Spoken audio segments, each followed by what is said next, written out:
বিকেলে বরফের ঝড়, ঠিক গোধূলি লগ্নে বরফ পড়ছে।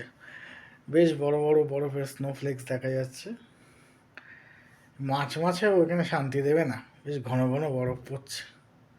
সকাল থেকে হলো বৃষ্টি, আর এখন বরফ। মাঠ পুরো পরিষ্কার হয়ে গেছিল, সবুজ মাঠ দেখা যাচ্ছে। আবার বরফ, এবার হয়তো আবার পুরো সাদা হয়ে যাবে।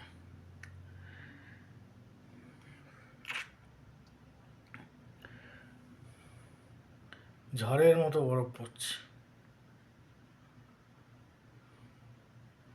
আকাশ ঘোলা, ঝড়ের মতো বরফ।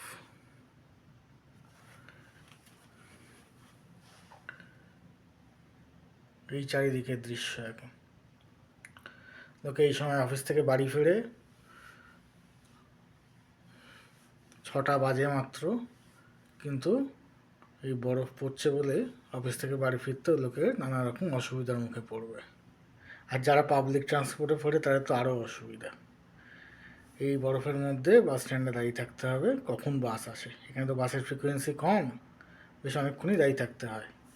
গাড়ি থাকলে সেই সুবিধা নয় আছে, কিন্তু পাবলিক ট্রান্সপোর্টে যারা অফিস যাওয়া আসা করে, কমিউট করে এখানে, তাদের বেশ কপালে দুঃখ আছে আজ।